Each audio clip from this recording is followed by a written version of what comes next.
ہمارے مکانات توڑ دیے گئے، ہمارے کیس مضبوط ہوتے ہوئے بھی خارج کر دیے گئے۔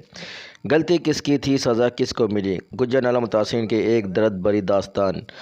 گجر نالہ، جو کہ ایک صاف پانی کا نالہ تھا، یعنی بارش نے راستہ بنایا تھا پانی نکلنے کے لیے، لیکن حکومتی نااہلی کی وجہ سے اس صاف پانی کے راستے کو گندا پانی کا نالہ بنا دیا۔ اس کے دونوں اطراف میں لیز شدہ مکانات تھے، جس میں KMC KDA سندھ کچہ بدی اتھارٹی DMC 20 صدیوں پرانی 1954 1960 1973 تک کی لیزیں بھی موجود تھیں۔ لیکن اچانک کیا ہوا؟ بارش ہوئی، جو کہ پچھلے 100 سالوں میں ایسی بارش نہیں ہوئی۔ کچھ امیروں کے گھر بھی ڈوب گئے، امیروں کا مطلب اثر رسوخ رکھنے والوں کے گھر بھی ڈوب گئے۔ سازش یہ ہوئی گجر نالہ کی وجہ سے ہوا۔ گجر نالہ والوں کے بارے میں مکمل جھوٹ کورٹ کے سامنے رکھا گیا، یعنی یہ لوگ انکروچر ہیں، یہاں پر کرمنل لوگ بستے ہیں۔ اب جج تو خود آ کے دیکھتا نہیں ہے، جو کرپٹ افسران ان کے سامنے رکھتے ہیں اس پر فیصلہ ہوتا ہے۔ جبکہ سندھ گورنمنٹ کی پہلی غلطی، انہوں نے پچھلے کئی دہائیوں سے گجر نالے کی صفائی نہیں کی۔ جب صفائی کا بولا گیا تو لوگوں کے گھروں کو نشانہ بنایا گیا۔ ہمیں اچانک آ کر بولا گھر خالی کرو، کل ہم توڑنے آئیں گے۔ ہم نے سوال کیا کہ کیوں، تو ہمیں اٹھا کے لاک اپ میں ڈال دیا۔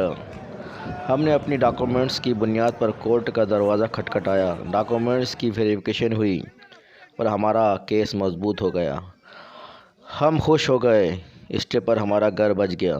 پر ظالم بہت طاقتور تھا، اعلیٰ عدالت میں کیس منگوا کے ہمارا کیس اڑا دیا، چھوٹے عدالتوں کی بے عزتی کر دی۔ ہم روتے رہے کہ ہم لیگل ہیں، ہم چیختے رہے، سڑکوں پر آتے رہے، ہماری آواز پر اعلیٰ حکام گونگی بہری ہو گئی،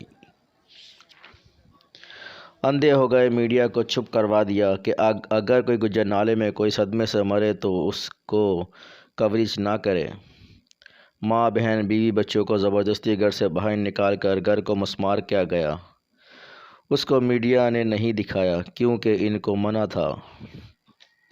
الیکشن کے دوران جتنی بھی پارٹیاں ہماری ہمدردی کے آتے ہیں، ہمارے مسئلے حل کرنے کے لیے، کسی ایک پارٹی کو ہمارا درد نظر نہیں آیا، ہماری تکلیف نظر نہیں آئی، ہمارے کفن نظر نہیں آئے، ہماری لاشیں نظر نہیں آئیں، سوائے ایک بندہ جس کا نام خرم علی نیر ہے۔ کروڑوں کی جائیداد مسمار کرنے کے بعد 90,000 کا ایک چیک کچھ بندوں کو دیا گیا 6 مہینے کے لیے، وہ بھی انتہا سے زیادہ ذلیل کرنے کے بعد۔ جبکہ جو مکانات توڑے گئے اس میں اکثر لوگوں کے مکانات سے ماہانہ 1 لاکھ روپے سے زیادہ کی صورت میں کرایہ آتا تھا۔ درد اتنا زیادہ، بیٹیوں کا باپ جس کے پاس گھر کے سوا کچھ نہ تھا، گھر ٹوٹنے پر مر گیا، لیکن ان کی بیٹیوں کو ابھی تک مکان نہیں ملا۔ درد اتنا زیادہ کہ اب اور میں بیان نہیں کر سکتا۔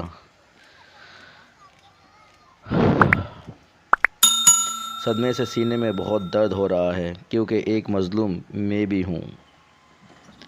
باقی انشاءاللہ پارٹ 2 میں بتاؤں گا، تب تک کے لیے اللہ حافظ۔